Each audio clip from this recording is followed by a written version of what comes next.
أعوذ بالله من الشيطان الرجيم بسم الله الرحمن الرحيم فأما من طغى وآثر الحياة الدنيا فإن الجحيم هي المأوى وأما من خاف مقام ربه ونهى النفس عن الهوى فإن الجنة هي المأوى صدق اللہ العلی العظیم۔ سورۃ نازعات کی یہ 5 آیات ہر گھر کے ہر فرد کو ازبر ہونی چاہیے۔ پھر سن لیجئے، سورۃ نازعات پارہ نمبر 30 کی یہ 5 آیات مبارکہ گھر کے ہر فرد کو ازبر ہونی چاہیے، معاشرے کے ہر فرد کو ازبر ہونی چاہیے۔ انسانوں کی لکھی ہوئی کئی کتابیں ہیں، کئی سو صفحات پر مشتمل، کہ کامیاب کون اور ناکام کون، کامیابی کے اصول، ناکامی کی وجوہات۔ ایک حدیث ہے کہ جیسے اللہ تبارک و تعالیٰ کو لوگوں پر فضیلت حاصل ہے، ویسے اللہ تبارک و تعالیٰ کے کلام کو لوگوں کے کلام پر فضیلت حاصل ہے۔ یہ 5 آیات پوری ذمہ داری سے کہہ رہا ہوں، یہ 5 آیات کامیابی اور ناکامی کی وجوہات کو جاننے کے لیے بہت اہم آیات ہیں۔ میں پھر عرض کر رہا ہوں، ان آیات کو یاد کر لیجئے، سنن میں نوافل میں پڑھا کریں۔ اللہ تبارک و تعالی نے اصول طے کر دیا ہے کہ ناکام کون ہوگا اور کس وجہ سے ہوگا، کامیاب کون ہوگا اور اس کی وجہ کیا ہوگی۔ تو خود سن لیجئے، فَأَمَّا مَن طَغَى، جس نے سرکشی اختیار کی۔ جیسے سمندر کی لہروں میں طغیانی آتی ہے تو لوگ ڈرتے ہیں کہ اللہ کی پناہ، اب یہ لہریں سمندر کی حدود سے آگے بڑھیں گی، فصلوں کو برباد کریں گی، مکانات کو ختم کریں گی۔ میرے ایک دوست ہیں سوات میں، انہوں نے بتایا کہ ایک آدمی نے جو بیرون ملک میں کسی اچھی پوسٹ پر ہے، اپنا کثیر سرمایہ سوات میں کئی منزلہ ہوٹل بنانے پر لگایا۔ جب سیلاب آیا تھا ابھی کچھ سال پہلے، تو انہوں نے کہا کہ وہ کئی منزلہ جو ہوٹل کی عمارت تھی، اسے گرنے میں چند سیکنڈ لگے ہوں گے۔ اس کا مطلب یہ ہے، پانی جب سرکشی پر آتا ہے تو نقصان تو کرتا ہے، آبی لہریں نقصان کرتی ہیں۔ جب آبی لہریں نقصان کرتی ہیں تو سمجھ لیجئے معاشرے کا جو فرد اللہ کی حدود سے باہر نکلنے کے لیے تیار ہے، وہ معاشرے کے لیے نقصان دہ ہے۔ اگر اس کے اندر شہوت کا مرض آ گیا ہے، پھر لوگوں کی بیٹیاں محفوظ نہیں ہیں۔ اگر اس کے اندر مال کی ہرس پیدا ہو گئی ہے، پھر لوگوں کا مال محفوظ نہیں ہے۔ اگر وہ لوگوں کے خون کا پیاسا ہو گیا ہے، پھر جان محفوظ نہیں ہے۔ اس لیے پھر عرض کر رہا ہوں کہ ان آیات کو بہرحال یاد کریں۔ مختصر بات ہے، فَأَمَّا مَن طَغَى، کیونکہ کئی مرتبہ انسان کے اندر طغیانی کی لہریں پیدا ہوتی ہیں۔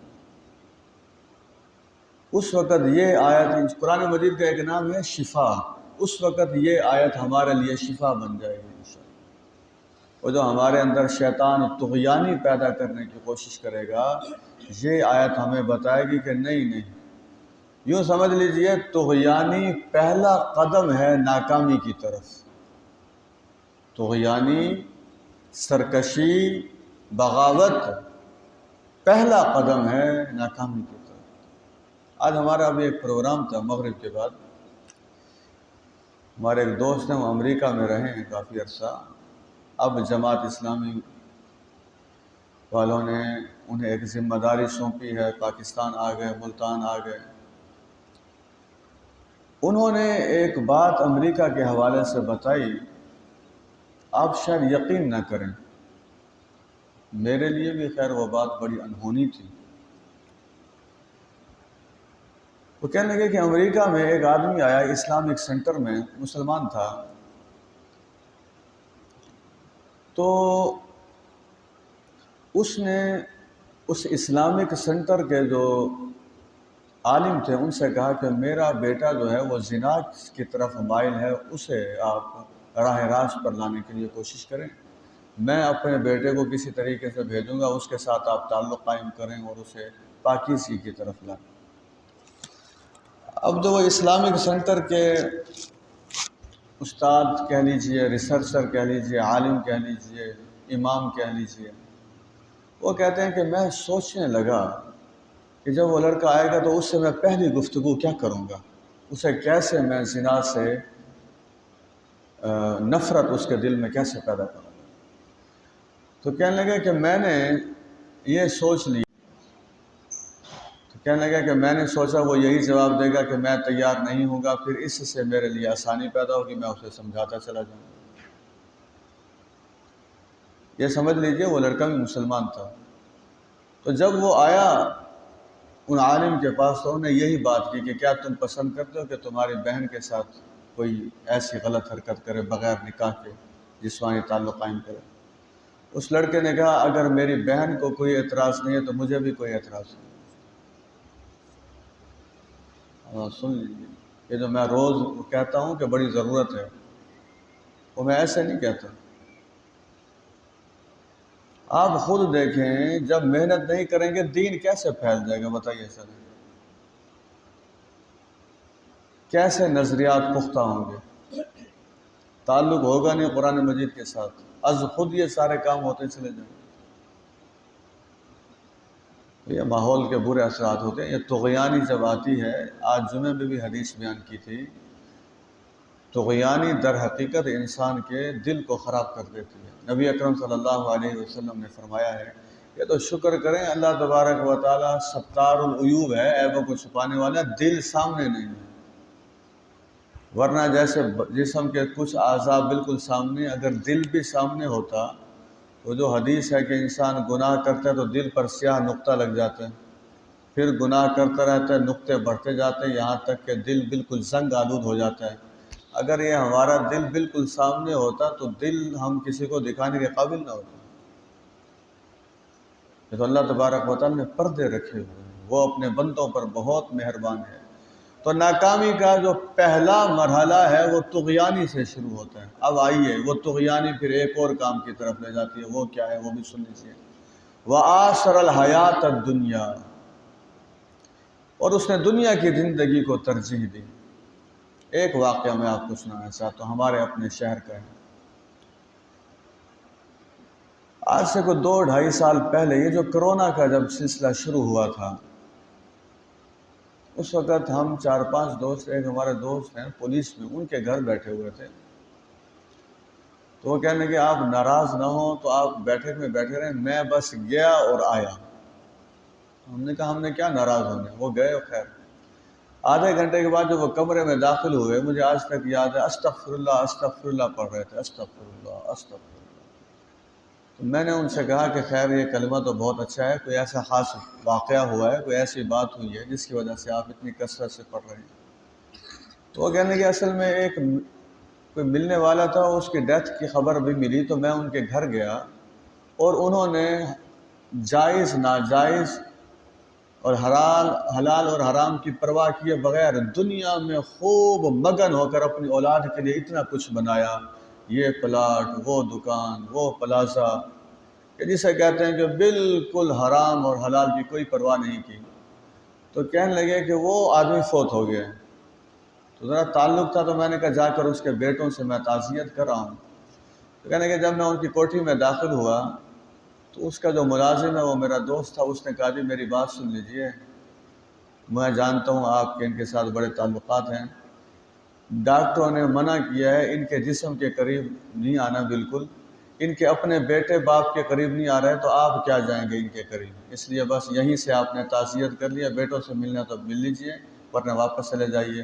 اب دیکھ لیجئے جن اولاد کی خاطر سارا کچھ کیا ہے وہ ظاہر ہے اپنی جان کی حفاظت کے لیے اس باپ کے جسم کے قریب جانے کے لیے تیار ہے۔ یہ غلط چیزیں ہیں، چھوڑ دیجئے۔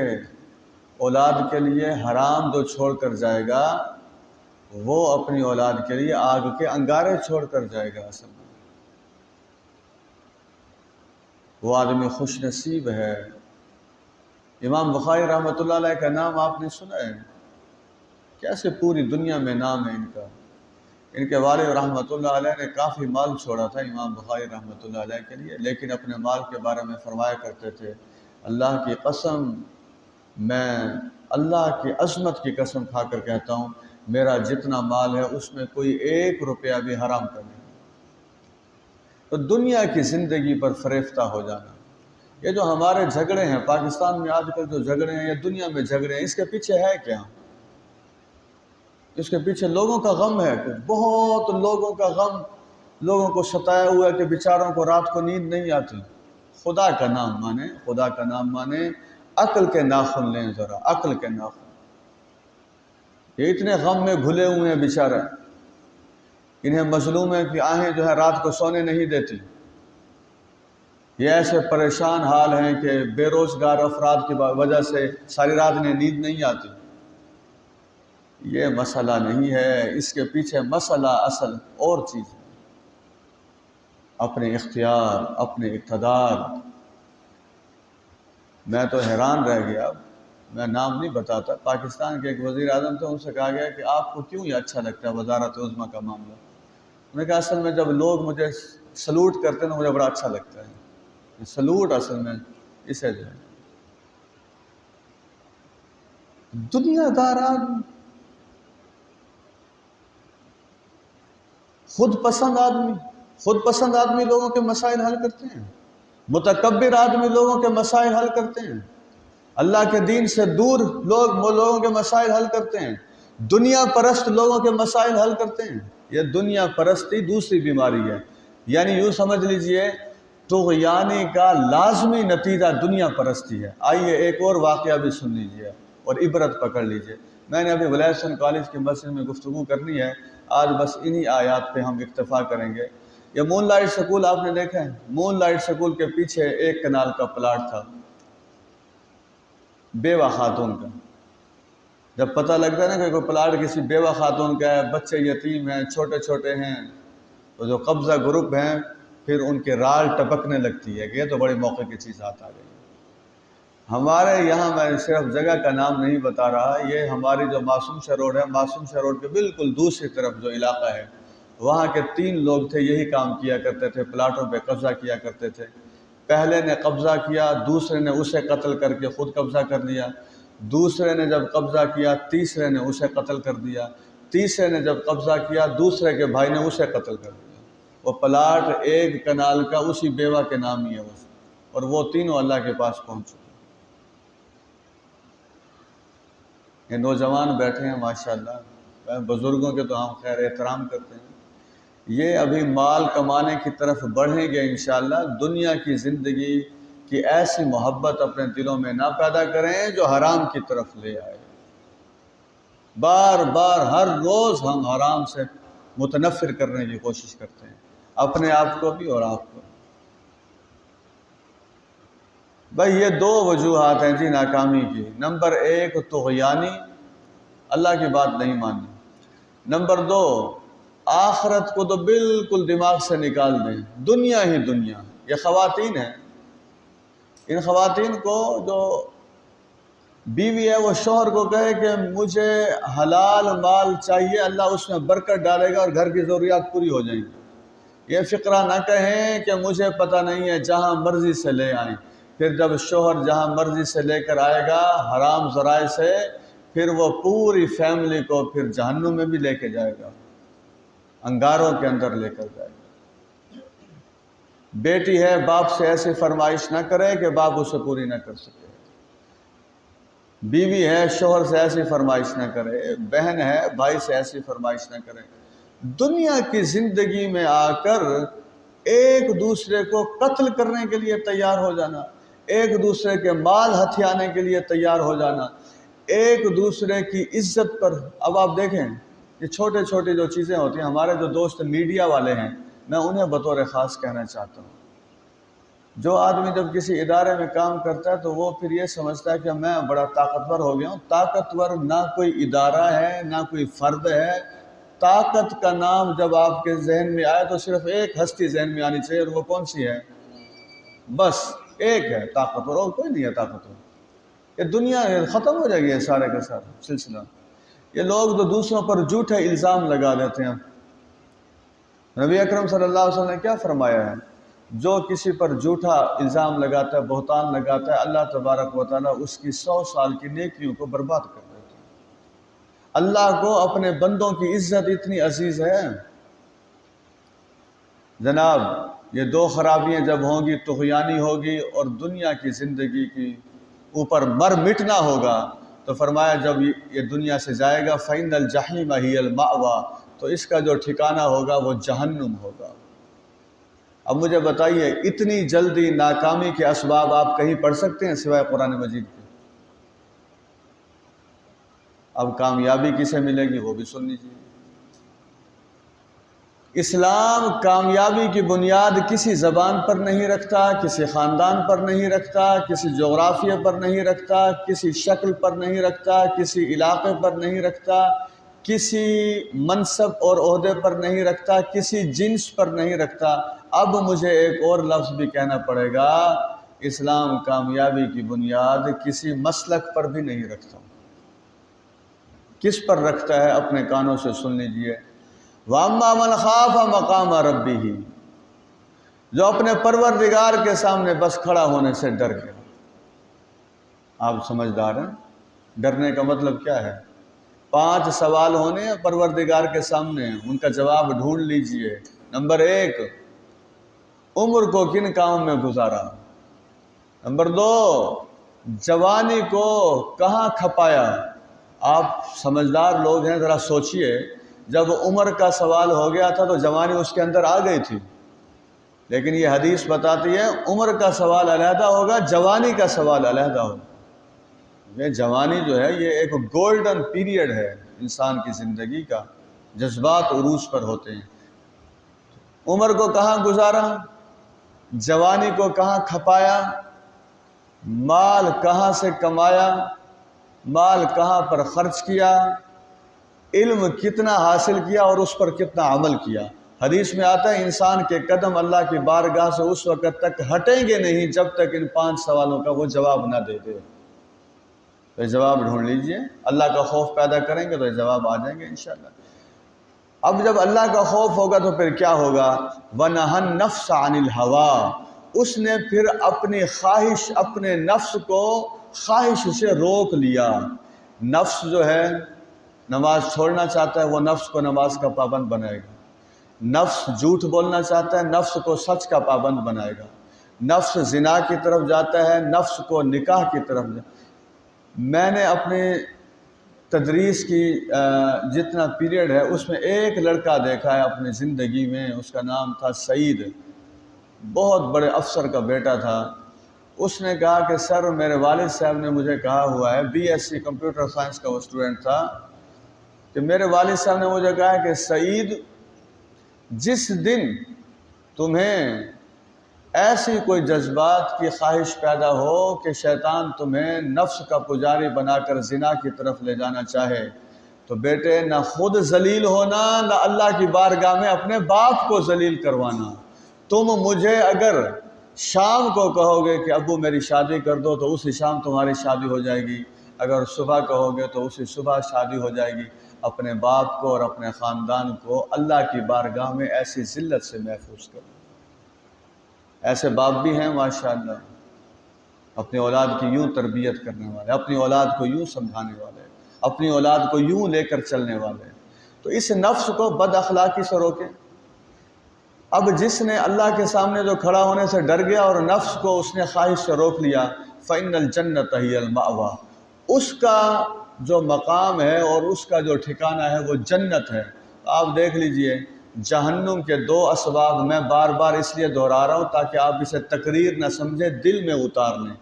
جہنم کے داخلے کے دو اسباب، نمبر 1 سرکشی اللہ کے حکم سے، نمبر 2 دنیا پر فریفتہ ہو جانا۔ پھر جنت میں داخلے کے بھی دو خصوصیات، نمبر 1 اللہ تبارک و تعالیٰ کے سامنے کھڑے ہونے سے ڈر جانا، نمبر 2 اپنے نفس کو اپنے خواہش کا پجاری بنانے کی بجائے اللہ کے احکامات کا پابند بنا لینا۔ وآخر دعوانا الحمدللہ رب العالمین۔